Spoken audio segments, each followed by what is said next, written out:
Hello everyone, welcome to this video. In this video, we are going to talk about various ways of data representation. The objectives of this video are construction and analysis of bar graph, construction of Pareto chart, construction and analysis of pie chart, and construction of stem and leaf plot. First, let's begin with the definition of bar graph. A bar chart or bar graph is a chart or a graph that represents categorical data with rectangular bars with heights or length proportional to the value they represent.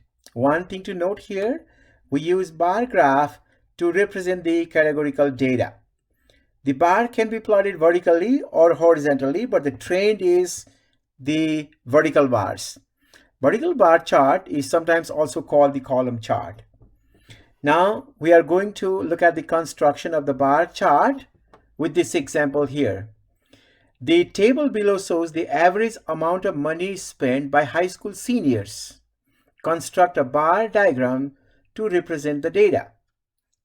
Electronics, $1,000. School supply, $250. Clothing, $145. Shoes, $85. And others, $200. Now what I am going to do is, in order to construct the bar diagram, I'm going to copy this data into Excel spreadsheet. Let's learn how to construct the bar diagram using Excel. Okay, here is my data. Now in order to construct the bar diagram, what we need to do is, we need to select the data here. After we select the data, we go to Insert, and then we click here under these charts. Then you'll see the bar diagram here, or it is over here. All you have to do is click that or click here and then hit OK. So you'll see your bar diagram right here. Now you can do a couple of things in this one. If you go here and hit that plus sign, you'll see that you'll be able to add the axis title. Okay. For example, along the x-axis, we have the different types of items. So this one, you can rename the x-axis as the items. It's because along the x-axis, you have items, different items, electronics, school supply, clothing, shoes, and others. Similarly, here, along the y-axis, the title could be the cost. So let's write that. Cost along the y-axis. Then you can also rename this title of the chart, which was high school seniors spending. So you can write high school seniors spending. Okay, so you can see it is quick and easy. We use the Microsoft Excel to create the bar diagram. That's high school seniors spending. Now, the advantage of graphing or drawing the bar diagram using Microsoft Excel is it is quick, it's easy, and also if you are working on your project, you can easily copy this one and export it to wherever you want. For example, I was working on this problem. I can even paste this over here because I've copied. Now I can paste, and you can see I'm done with my first example. Okay, so in this example, what we did is we learned the construction of bar diagram. Now, let's look at the analysis of bar diagram. If bar diagram is given to you, will you be able to read and interpret something? Like in this one, you can see the maximum spending is in electronics. You can find something like that quick and easy. So let's look at one more example on bar diagram. Okay, here is the example. And let's see what this example is asking us. The following bar graph presents the average amount a certain family spent in dollars on various food categories in recent year. On which food category was the most money spent? The most money spent is in this one because this bar is tall, and we need to write What category is this? You can see they spend maximum amount on meat, poultry, fish, and egg. That's our answer. So we can actually look at the bar diagram and interpret the data presented in the bar diagram easily. Next, we are looking at a special type of bar diagram called Pareto chart. A Pareto chart is used to represent the frequency distribution for categorical variables, just like the bar diagram. And the frequencies are displayed by the height of the vertical bar. So it's a vertical bar diagram. But the difference is the frequencies are arranged in order from highest to lowest. So you have to arrange the data from highest frequency to lowest frequency. Here is an example. The following frequency distribution presents the frequency of passenger vehicles that pass through certain intersection from 8 a.m. to 9 a.m. on a day. We have to construct a Pareto chart for this data. Motorcycles 7, sedan 22, SUV 58, truck 67. You can see that this data is not arranged from the highest frequency to lowest frequency. We have to arrange this, then we have to construct the Pareto chart. So let me copy this information in Excel and show you how to construct the Pareto chart. Okay, here is the data. What you have to do is you have to select these frequencies and then go to home and go here where you will be able to arrange the data from highest to lowest frequency or lowest to highest frequency. Here I want from the largest to smallest. And then it will say expand the selection. That is, do we use the first column as well? So yes, sort the data. So you can see the data is arranged from the highest frequency to lowest frequency. Now select this information, go to insert, then go here to chart and then select this bar diagram. Now you can see that in this bar diagram, the frequency is from the highest value to the lowest value. That means this chart constructed here is the Pareto chart. Let's rename some of the things here. The first is the chart title. So you can select that. Okay, and then rename this. This is vehicle types. Vehicle, you can say vehicle type and number. That is the title. Now, in order to label the axis, all you have to do is you go to this plus sign and then select this axis. Then you can see axis title for x-axis. You change this name to type of vehicles.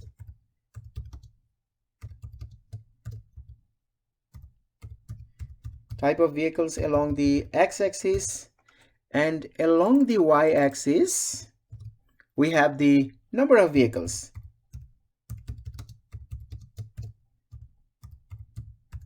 Okay, number of vehicles along the y-axis. So we completed the Pareto chart. Like before, what you can do is you can copy this and export wherever you want. I was working on this problem, so I can copy that and paste it here. So my work is complete. So that is my Pareto chart. You can see, as given in the definition, the frequency are distributed by highest or by the height of the vertical bar, which are arranged in order from highest to lowest. So the highest is here. Okay, you can see the value for the truck is 67, and then you can see here SUV 58 as given here in the data. Sedan, it's 22. Okay, and then the motorcycle 7 as it is here. So that completes this Pareto chart. The next way of representation of the categorical data is also called the pie chart or a circle diagram. A pie chart is a circle that is divided into sectors, or we say wedges, according to the percentage of frequency in each category distributed. So here you can see the following information shows the color of car preferred by customers. We have to draw a pie graph and indicate how many degrees that the black represent in the pie diagram. So you can see here they have given the color and they have given the number. They have not given the percentage. Okay, what we can do is we can use this information to construct the pie diagram, and then we can show the percentage. So you can easily say this many percent wants the red car, okay, or the black or white, green or blue. So what I'm going to do is I'm going to copy this information, take it to Excel and show you how to construct the pie diagram quickly. Okay, here is the information. All you have to do is after you copy this, you select this data, okay, then go to insert, go to this charts here, then select this circular diagram and hit OK. So this one is the color of the vehicle and the number, okay. So when you rename this, you can rename this as the vehicle color and preference. Vehicle color preference, or any suitable name, okay. Then you can see nothing is labeled in this pie diagram here. So what we need to do is you go to this plus sign and then you label the data. So once you hit that label, you can see here the number appears, okay. The numbers which are here, like this one, they said this is the notation for the rate. They have represented like this. You can even change the color, but now they have just represented like this. That's totally fine. These are just the numbers. Now go here and then go to more option. Once you go to more option, select percentage. Then what you'll see is you'll see that the percentage for each of these is here. For example, for this one, the value of 50, the percentage is 25. Okay, you can write 25% for that. Then for the value of 60, the percentage is 30%. White, you can see, which is 30. Okay, the value is 30, and that's 15%. And then 20, for 20, the percentage is 10. And then for 40 here, for 40, the percentage is 20%. Okay, so we are able to find the percentage quickly from there. You can even change the color. Okay, you can also change the color. If you select this, then you'll be able to change the color. You can see the color option. So for example, this 50 is red, so you can look for red. Okay, you can go here and then pick red color from there. You have more color option here, so you can select the red color from there. So you can change the color. I'm not going to change that right now. You can change it and then you can have the proper color. If not, you can see here, it's already properly labeled there. This color is for red. Okay, now if you look at the question here, the question is how many degrees that black represent in pie diagram. So total degrees over here around the circle is 360 degree. Black is 30%. So it is 30% of 360. So you can type equal to 30% is 0.3, okay, times 0.3 times 360 degrees total. And if you hit enter, that's 108 degree. Okay, so black represents 108 degree. Now you can copy this and export wherever you want. I'm going to put it here because I'm answering this question. Okay, let me move it down right there. And black represents 30%. So I can even write that. So this one, 30%. And we found that that is 108 degree. Black is 108 degree. So that is the construction of the pie diagram. Now what we are going to look at is how we can analyze a pie diagram. Let's look at the analysis of pie diagram. Okay, here is the example. The following pie chart that represents the percentage spent by a certain household on its 5 largest annual expenditure. What percent of the money spent was spent on food? So we have to find how much is spent in food, housing, and utilities. So we are looking for three categories: food, housing, okay, and utilities. So this is just reading the pie diagram. You can see in food they spend 22.1%. So this is 22.1%. Housing, you can see housing is 29.5%. 29.5%. And then utilities is 14.7%. 14.7%. So we have seen the pie diagram and we are able to read the pie diagram. Okay, next concept we are exploring in this video is stem and leaf plot. Stem and leaf plot is a data plot that use part of the data value as a stem and part of the data value as a leaf to form groups or classes. That is the definition. And why you use this stem and leaf plot? Because it is useful to visualize the distribution of data of a small set. By looking at the stem and leaf plot, we can easily tell whether the data is skewed to the left, skewed to the right, or it is normal. To create the plot, what we do is we divide each observation of the data into a stem and leaf. We divide a number like 57 into a stem and leaf. The leaf consists of final significant digit, and the stem consists of all remaining digits of each number after removing the leaf. Meaning of that is, if this is not clear, here is the example. For example, in 23, okay, 23 has the stem of 2, stem is 2, and 3 is the leaf. For example, in 432, your stem is 4, and 32 is the leaf. Okay. Similarly, 43 is the stem, in fact, and this is the leaf. So leaf is only the last one. Okay. Write the stem in vertical line from smallest to largest. Draw a vertical line. This is how we can draw the stem and leaf plot. What do we do? We have to write the stem in vertical line from smallest to largest. Then draw the vertical line to the right of that. We have to write the stem. Then write leaves in increasing order next to their corresponding stem. If you don't understand the meaning of this one, we can look at the example. Here is the example on that.